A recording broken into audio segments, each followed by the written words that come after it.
Welcome to the deep dive. Today we're taking a special deep dive into Emily Henry's incredibly popular novel, People We Meet on Vacation. You know, it's the kind of book that critics just rave about. Jodi Picoult calls it a heartfelt, funny, tender escape. And Beth O'Leary praises its gorgeous, slow-burn romance full of sexual tension and tantalizing possibility. There's like a real reason this one connects so much. Absolutely. And you've got Abby Jimenez describing it as compulsively readable, full of sparkling wit, dazzling prose, and a romance that grabbed me by the heart. Plus, the New York Times Book Review didn't just call Emily Henry the queen of banter for nothing. Yeah. It's that, sharp wit mixed with this surprising emotional depth that makes her work so compelling. Yeah. So our mission today really is to pull out the most vital insights from this story. We're going to trace the intricate decade-long journey of Poppy and Alex and see what it tells us about self-discovery, finding happiness, and, well, what true connection really looks like. Okay, let's do it. Let's go back to the very beginning.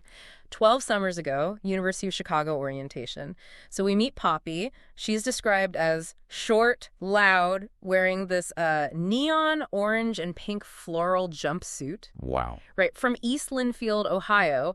And her main goal, her only goal is to not live in Southern Ohio. She just wants out. And the complete opposite, you have Alex. He's tall, quiet, wearing, khaki pants and a U of Chicago t-shirt. He's from West Lynnfield, Ohio, just across the way. And the first thing he wants to do is see the library. Right. Classic, Alex. It's almost like instant dislike, isn't it? Really awkward. Totally. But then that shared hometown thing. It's unexpected. It creates this little spark. It's less about what they actually have in common, maybe, and more about how their differences create this space where they can just sort of fascinate each other. It's pretty amazing, yeah, how those first awkward moments actually, built the foundation for something so lasting. What do you think it was about those early connections, like that game they made up, shark jumping, the two truths and a lie with movie plots? Well, I think it wasn't just being silly.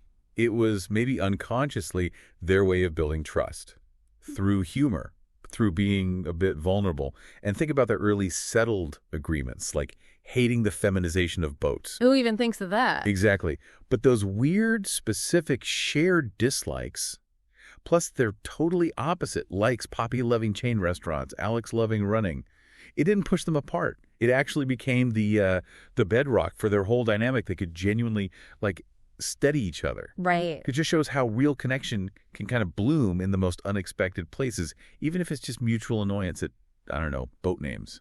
And that unique dynamic, that's what led to their annual summer trip tradition. These dirt cheap adventures that honestly sound kind of rough sometimes, like that Vancouver Island trip you mentioned. Misty, constant rain, stuck in basically a retirement village eating at the same two cheap restaurants over and over. Yeah, exactly. But those trips, they show so clearly that sometimes the best memories aren't from the perfect, Instagram vacations.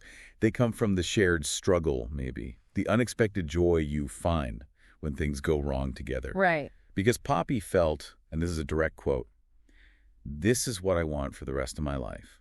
To see new places, to meet new people, to try new things." Even there. Yeah. It's a powerful reminder, I think, that connection thrives on authenticity, even messy authenticity. It really pushes back against our obsession with everything being perfect. I love that. Yeah. And yeah, it's those imperfect moments that stick with you, like the otters holding hands on the water taxi. Oh, yeah. Which Alex, Mr. Reserved, calls fucking adorable. That was such an Alex moment, breaking character almost. Totally. Or when Poppy makes out with Buck, the driver. Yes. And Alex's first question is about the curtains matching the very troubling drapes. It just shows his humor, but also maybe a tiny bit of jealousy under there. Maybe. And those little quirks, right? Alex's sad puppy face, Poppy's wolfish gleam, her teasing him about his cat, Flannery O'Connor. Saying he has strong dog energy. Yeah. They're not just cute details in the book. No, they are the language of their affection. It's how they really see each other. All the weird little bits, those moments build their whole unspoken thing. So, okay, we've seen how this bond formed, this really unique connection. But, life happens. Even strong connections get tested. For Poppy, a big test came with her career. She gets the dream job, travel writer for Rest Plus Relaxation magazine. Sounds amazing. Right, the dream. But underneath, she's dealing with professional burnout, that sweaty Google trance before pitch meetings, this feeling of millennial ennui. Yeah, that ennui. What was that really about for her, do you think? Well, it wasn't just being tired of work, right? It was that, disillusionment, when the dream job you chased doesn't actually make you happy. For Poppy, it was the clash between her wanting adventure and the, well, corporate side of it. The literal list push-pinned into a wall of places the magazine won't cover. Oh, right. The list. And the weird office excitement when a city gets freed from the list. Yeah, it highlights that gap, doesn't it? Between the shiny image of success and the sort of dull reality of the office job. She's achieved it, but she feels kind of lost. And her friend Rachel Crone, her professional grade best friend, she really sees it. Rachel, who's got her own curated online life, drops some serious truth bombs like contentment is a lie invented by capitalism. Which is quite a line. It is. And Rachel also points out Poppy's tendency to be cute and whimsical, always wearing loud patterns. Yeah. How does Rachel push Poppy there? Well, Rachel basically holds up a mirror, right? Yeah. She forces Poppy to look at the difference between the image she projects, the cute, whimsical, loud patterns, and how she actually feels inside, which is increasingly dissatisfied. And her friendship with Alex, especially when it starts to fall apart, that really forces her to confront these bigger questions about who she is and what she wants. Right, which leads into that awful 2-year friend breakup, just silence between them. And during that time, Alex kind of settles into this quieter life, back in Ohio, teaching English near his family. That silence is heavy. It lets them both see what life is like without the other, and maybe realize what's missing. Yeah. Which makes Poppy's text, after 2 years, just, hey, feels so huge. It's this tiny, accidental-seeming thing that just cracks open the door again. And Alex's first reply is so cautious, right? That inoffensive, nice talking, but I'm headed to bed vibe. Exactly. It perfectly shows how awkward things are, how much distance there is after all that time. And we see Alex's loyalty to his family is a big factor in him staying in Ohio. He's their emotional rock. Definitely. Driving home to help his dad through a breakup, always being there. But how do his past relationships, like with Sarah Torvald, the on-again, off-again thing, how does that fit in? Does it show that sense of responsibility or maybe something else? It could be both. I mean, his commitment to family is real, but maybe it's also a way he avoids confronting his own deeper feelings, his own desires. When he says Sarah thinks I'm boring or calls their relationship as exciting as the school library. Ouch. Right. It hints that he knows something's missing for him too. His loyalty, maybe his fear of going after what he really wants, leads him to these relationships that feel, I don't know, safe but not quite right. It fits that theme of settling. So they're both kind of stuck. And with all that baggage, they try to reconnect on that Palm Springs trip, which is just a catalog of disaster. Oh, it's legendary. The Airbnb scam 1 bed instead of 2, the AC broken and stuck at 80 degrees. 80 degrees. The plastic-covered balcony making weird noises. How did all that physical misery actually help them? Or did it? Oh, it definitely helped in a weird way. Yeah. That trip wasn't just bad luck. The physical discomfort, the single bed, the heat, it became this like perfect metaphor for the emotional discomfort between them. Ah, okay. It was a pressure cooker.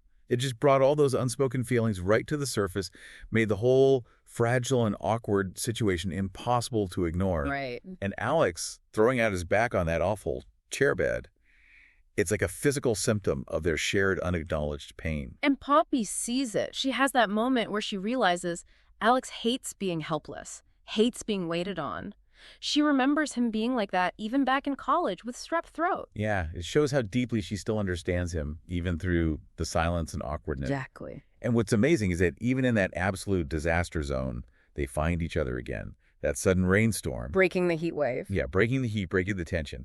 It becomes the perfect setting, literally and figuratively, for that massive emotional breakthrough on the balcony. It just changes everything. Okay, yeah. The balcony scene, this is the core, isn't it? The rain's coming down. And Alex finally just lays it all out. He says, everything is because of you. Everything. You just feel the history behind those words. Oh, it's huge. That confession, it finally reveals this love for Poppy that's been humming underneath his entire adult life, you know, affecting his relationships, his choices, his happiness. Wow. And then he follows it up with, there may come a day when I no longer need to be touching you at all times, but that day is not today. Ah. It's so vulnerable, so honest. It's him completely giving in to how he feels. And it kind of sets them both free in a way. But that freedom comes with complications for Poppy too, right? She feels this immense guilt, thinking she ruined Alex's chance with Sarah, especially knowing he had a ring ready in Tuscany. Right, the Tuscany ring. That adds a layer of what-if guilt. So how does Sarah's perspective later on help Poppy deal with that? Sarah's words are crucial. When she says something like, if any of us had really known how you two felt about each other, it would have saved me a lot of time and pain. Yeah. That's huge validation. It basically tells Poppy, this wasn't your fault for existing. This connection between you two was real and obvious, even if you didn't say it. It lifts that burden of shame. It reframes it. It wasn't destructive. It was just inevitable almost. Exactly. It helps Poppy see their bond as this undeniable thing that just needed to finally be faced. And facing things becomes Poppy's whole new approach, right? Learning to run through, not away from her past. We see it really clearly when she confronts Jason Stanley, the high school bully. Yes. That confrontation. How does that connect to her quitting her job and figuring out what she actually wants? It's the same pattern. Confronting Jason isn't just about Jason. It's about her finally facing all the stuff she'd been avoiding, the uncomfortable parts of her past, this whole running through thing. It's the exact opposite of what she was doing before. Right. And it directly mirrors her decision to leave the dream job. She's choosing authenticity, choosing real happiness over just, looking successful or avoiding discomfort. It's major growth. And that theme of facing the truth, it plays out with family, too. At Alex's brother David's wedding, Alex is so uncomfortable around his dad, Mr. Nilsson. Oh, yeah, the dad with the intense bumper sticker, proud Christ follower who loves my gay son. Right. So much going on there. What does Poppy do in that situation? How does she help Alex? Poppy steps in. She doesn't shy away from the dad's intensity. She tells him straight, but you will get through it because your son's getting married and he needs you. Wow, bold. Totally. And that directness kind of gives Alex permission, or maybe the push he needs, to deal with his own weird inability to just be happy in front of his family.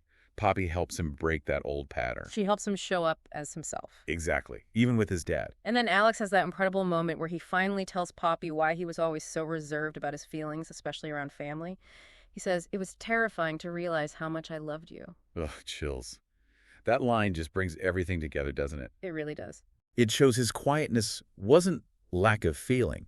It was the intensity of his feeling for her that scared him. It's so vulnerable. And it highlights how finding each other really allowed both of them to finally, come home to themselves. So fast forward again, they're together, living in New York. Alex is teaching, getting his MFA. Poppy's got a new writing gig. Life looks kind of normal. Yeah, normal on the surface. But the magic is in how Poppy sees it. She realizes their regular life feels like a vacation you don't have to go home from. I love that line. Me too. Yeah. Because they're tackling the everyday stuff, laundry, taxes, dentist visits, but they're doing it together. And those mundane things become part of their shared adventure. The ordinary life is the vacation now. It's the ultimate destination. Pretty much. And their future plans reflect that, too. Fixing up Betty's house back in Linfield, seeing Alex's family, planning more dirt-cheap trips. This time, maybe Norway and Sweden. But Poppy's very clear. No ice hotel. Right. Because, as she says, he's a teacher, I'm a writer, and we're both millennials.